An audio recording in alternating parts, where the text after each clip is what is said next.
San Francisco may be the city by the bay, but it's also the cradle of quarterbacks. Plunkett, Montana, Young, Brady, Rodgers. Hi, Tom. How are you? Good to see you. Nice to see you. How are you doing? Doing good. Good to see you, buddy. How are you?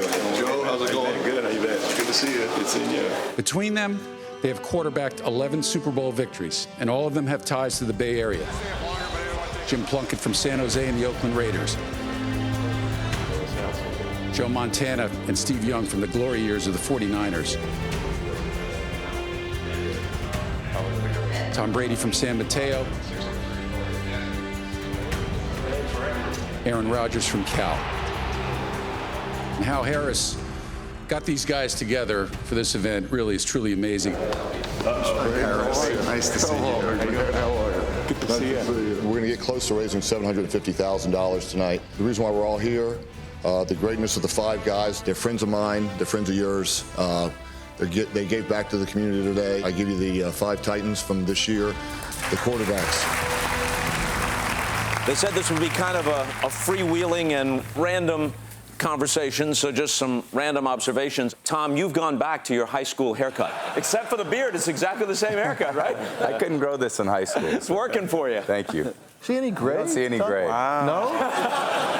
Maybe on my beard. I'm hopeful. Yeah. I don't see any gray on Plunkett either. That's not right. My gosh. You better get glasses. Just a little There's bit. plenty of gray. There's a little bit there. But I'll ask each of you guys to pick out a Super Bowl moment, something that is the one that most often flashes through your mind. You know, I'm all business. You know, I've had opportunity in my life after all these struggles, being released from San Francisco. You know, I was so jazzed to be there. Kind of a redemption for me. It was an opportunity that if it hadn't turned out the way it had, I might be out of football at that point. And so I'm studying every night. I'm putting all my time in. You know, I want to win this game badly, extremely badly. And, you know, I wake up the next morning, there's Matusak, 4 o'clock in the morning, holding court in a hotel.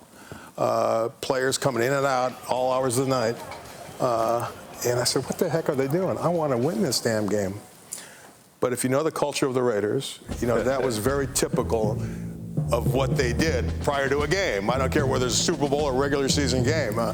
They all came to play on Sunday, and that's all that mattered. And that's how Mr. Davis ran his organization. Just win, baby.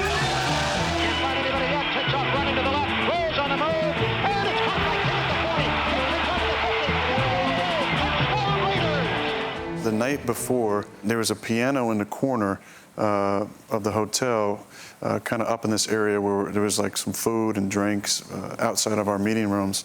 And C.J. Wilson, one of our D tackles, started getting on there, and he grew up in the church, and he has a real soulful voice, started getting on the piano and singing and playing and singing some songs. And by the time he knew it, I mean, we were like 15 minutes late for our meeting, and everybody just kind of sitting around the piano listening to C.J., Boyz II Men, and Jagged Edge, and Denell Jones, and, you know, and some gospel songs. It's just like the Raiders, hymns, gospel. Yeah, right. But it was a special moment where I just realized, man, we are so prepared and so relaxed, just very confident. It was a special moment for our team, and something I always remember. But just, I knew we were ready to play and we were going to win. Mike Shanahan was my coach, and I used to call him "Let's go over it again, Shanahan," because he'd go over it again so pregame he'd come over to you, "Let's go over it again," and so we'd go over it again, and finally the Super Bowl, I'm like, Mike, I can't do it again. We've done it, and he goes, well, I tell you, you're ready. You know, you're going to throw more touchdowns you ever thrown in your life today, and I'm like, that'd be great. So we got to halftime, and I think we had 3 or 4, and he looked me square in the eye and he goes, I want 8. And that was the kind of guy he was, and that's the kind of people you need around you to get there. And so after the game, we came in with 6, and he was upset. He was like, I wish we could have had a couple more. Steve Young is now #1 all time with 6 touchdown passes. coming off the bus and had a carry-on bag, and you know, you get off the bus and start walking, and so all of a sudden someone's trying to grab my bag, and I'm looking, and it's the bellman. I'm going, no, I got it. And I keep walking, and he keeps grabbing it. And I'm going, no, I got it. And I turn, and it was Bill Walsh dressed up as the bellman. And he's trying. But those are the kind of thing, the funny things that he did, because later, as we were going to the game, It was the last time I ever took a bus to a game. From that point on, because I always took the last bus, and I didn't like to spend a lot of time in the locker room before the game. So we're on the last bus, and we get going, and we're almost to the stadium, and all of a sudden everything stops dead, and no traffic's moving, nothing. And we had no idea what was going on. It ended up that they'd stopped traffic because the vice president at the time was coming to the game, so they stopped everybody. And everybody's looking at their watch. It was like 10 minutes we're supposed to be on the field. And Bill stood up and said, Bronco, and Chico Norton was our equipment manager, and he stood up and said, guys, don't worry. I just heard, got a call, and Chico just scored. And Bronco kicks the extra point, and we're up 7-0. So, but he was probably one of the great memories of all that. He always found ways to make light of things, and as we were getting ready to play the game, and just kind of calm everybody, and it was a lot of fun to be around. Let me sift through some memories.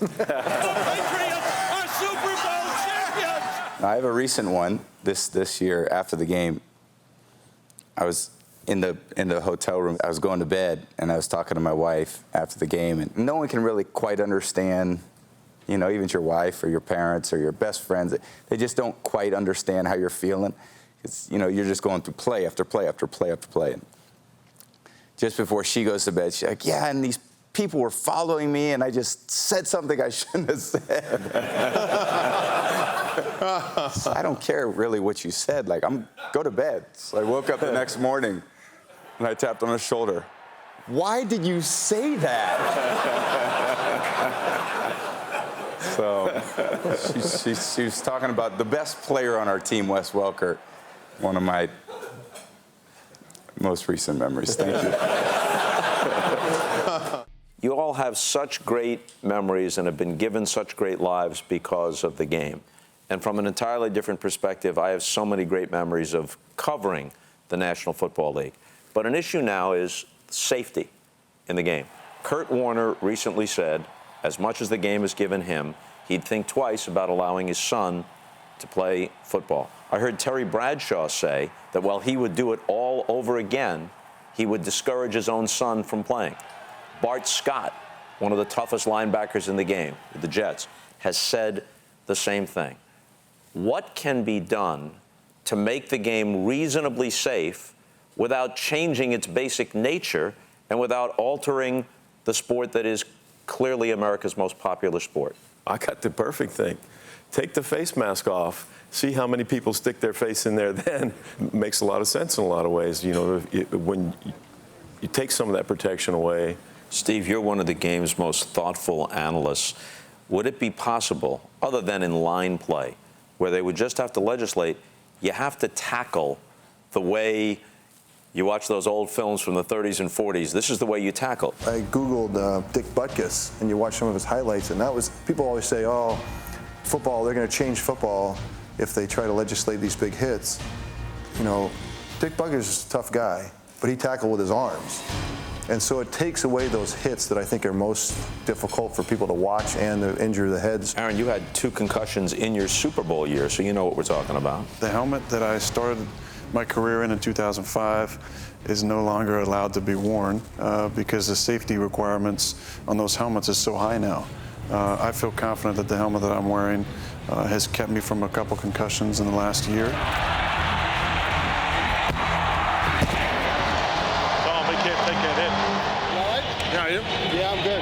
I know the risk that I'm taking stepping on the field. Actually, I talked to Steve after the second one. Well coached and well protected. I think that it's a great game.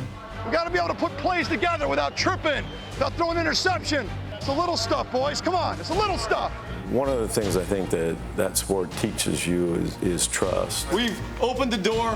We're going to go through it next week, and we're going to kick and take no prisoners the week after. That's right. People from all different religions and walks of life find ways to work together. There's things that football teaches that are not able to be learned in some places. Every guy here made a commitment. You know you did. There were times when it was dark. It was really dark. We turned back into each other's face and committed to each other. One of the great team games in the history of team games. Everyone in this room made a commitment, and we're there. And no one can ever take it away from us, ever! Losing hurts worse than winning feels good. You've all won and you've all won big. But even Joe, who was 4 for 4 in Super Bowls, you lost some NFC title games to the Giants. Those were tough losses. Is it true that losing hurts worse than winning feels good? You want to be perfect when you walk on the field. Everybody's going to tell you what you do right. You only learn to get better from looking at the things you do wrong. To this day, we're going for a winning score and I throw an interception. And I can't put that out of my mind for some reason. 2009, we had a real good football team. We went 11-5, got in the playoffs, get into overtime, we win the toss. Second play, deep pass to Greg, I miss him for a touchdown. And then I fumble the next play, they run back for a touchdown. Rodgers dropping back, in trouble. Rodgers hit, ball came out. We're going in Orleans! That's probably the lowest feeling you can have. We got kind of greedy for the years that we were together and following Joe. We were always in the mix. My most vivid memories, those championship games, and those games that you feel like we should have had, or we and the mistakes that you made. I think that it probably comes from the idea that you didn't ever think about losing them. We strive for that perfection. Just complete control of the offense, precision, knowing where the third and fourth receivers are. It's a clinic. Joe Montana, his third Super Bowl MVP award. We want to be perfect. We don't even want the ball to hit the ground. If we could complete 100% of passes. Bill would put the game plan in on Wednesdays. And so I'd come in and I'd get it, they'd hand it to you, and you had about 15 minutes before the meeting started, and I'd be memorizing, because the coach is going to ask you questions, and I'd be memorizing it, and then Bill would come in and ask a question, and Joe would say, oh, that's this and that. I'm like, what the, how do you do that, And I got more and more frustrated, like, and then finally I talked to Mike Holman, the coach, I go, how does he knows everything. He goes, well, because he gets it faxed to him on Tuesday night. And so I'm like, well, fax it to me too, would you? There's no angle that Joe didn't. What's a fax machine?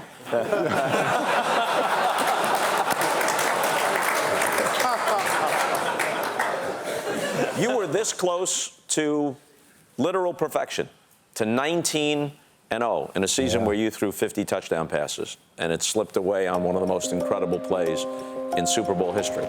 You could be, through no fault of your own, 5 for 5 instead of 3 for 5 in Super Bowls. How much time do you spend thinking about that? All the time. No. Oh God, do we really have to talk about it?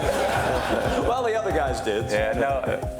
Well, that was an incredible year, and I wish we could have finished the deal, but we didn't. If you do have a little bit of perspective, the following year, for example, I hurt my knee and I didn't get to play, for the entire year. 9, 10, 11, the last 3 years. After the season, I go, you know what? At least I played the whole year. And I think now I do appreciate it a lot more than I ever have, because I realize it could be gone. It really could be. This could be my last year. I sure has got to hope it's not. But, if it is, then, at least you laid it all out there. Gotta start competing, huh? Start playing with the fire, all of us. We are not finished. We are not finished, fellas. Rise up. Hey, take it to another level, all right? I'm going into my 13th year, and I still get treated like I'm a rookie. Yeah, a lot of time. 2 timeouts, a lot of time. We got the ball in the third quarter, so let's get some points here and put these away. Let's get this, huh? Championship play right here, fellas. Let's go, let's go. When your own personal situation becomes bigger than what the team situation's about, then you don't really fit in.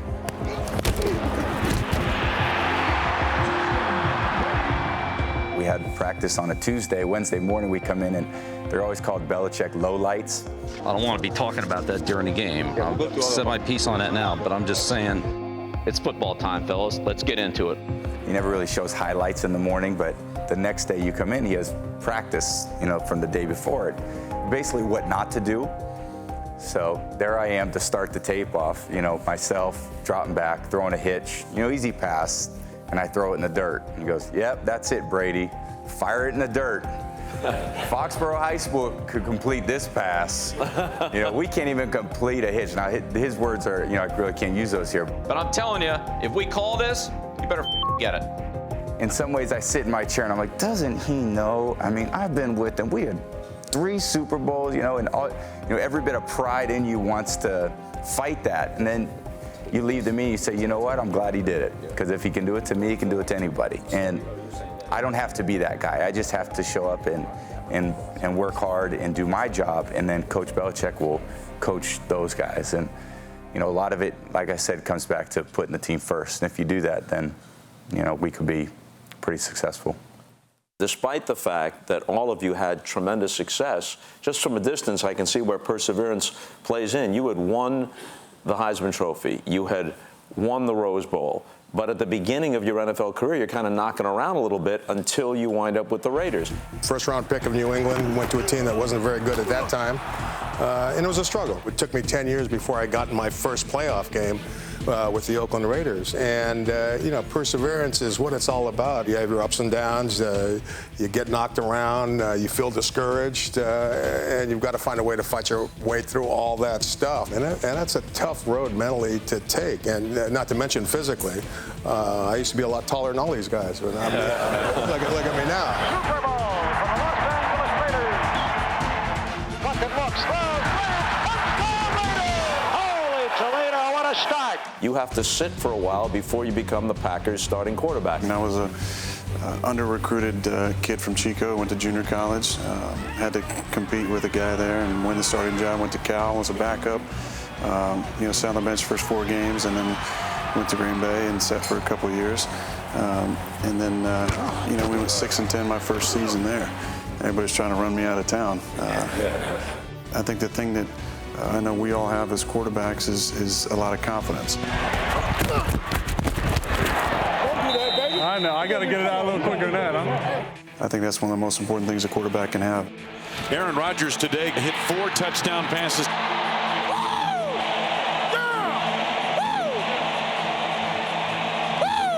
Not losing that confidence in those times of difficulty has really been a big part of my success, I think. You have to have a fierceness about you. Young in trouble. He's going to be sacked. No, gets away. He runs, gets away again, goes to the 40. Gets away again to the 35. Cuts back at the 30. To the 20. The 50. The 10. He died. Touchdown 49ers. A lot of our success is just, you know, that fierceness coupled with finding that right place. And, you know, I think Aaron and I would both say that we learned a ton from the guys that we followed. No great man in this country or this world has not persevered. Winston Churchill, John F. Kennedy, Steve Wilson. Who's Steve Wilson? You know who Steve Wilson is? That's because he quit. Genius that Bill Walsh was, if he really knew, he would have taken you in the first round and not in the 3rd round. You had to have a certain belief in yourself to get where you eventually wound up. 58 seconds remaining at the 6-yard line of the Dallas Cowboys. There will be times when no one will believe in you. And if you don't believe in yourself, you will fail. But as long as you believe that you can do it, you can overcome just about anything. Throws his pass, caught by Clark. Clark got a touchdown. Dwight Clark has it. It's a touchdown for the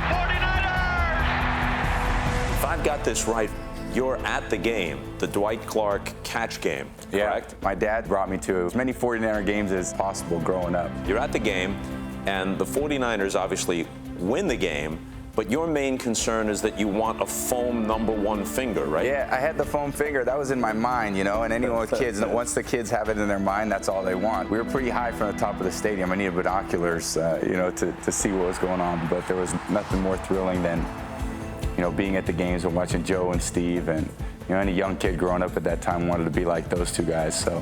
When I got to San Francisco, we were 2-14, and we were getting fingers, but they weren't those big ones. That wasn't me, though, I promise. You know, I always feel as a quarterback, everyone's looking at you.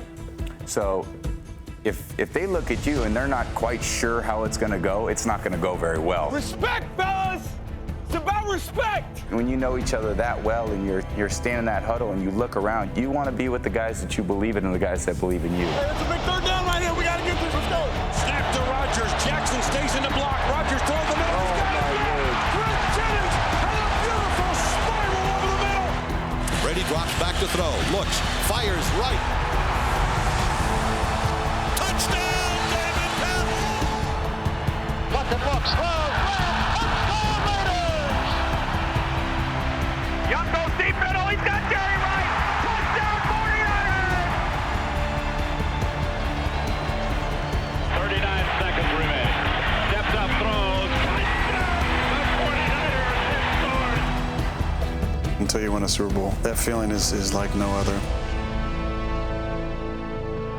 There's nothing like being on that podium and accepting that Lombardi trophy. Hope you realize this, but other than Canton, this may be the greatest assemblage of Super Bowl quarterbacks ever. I give you the 5 Titans from this year, the quarterbacks.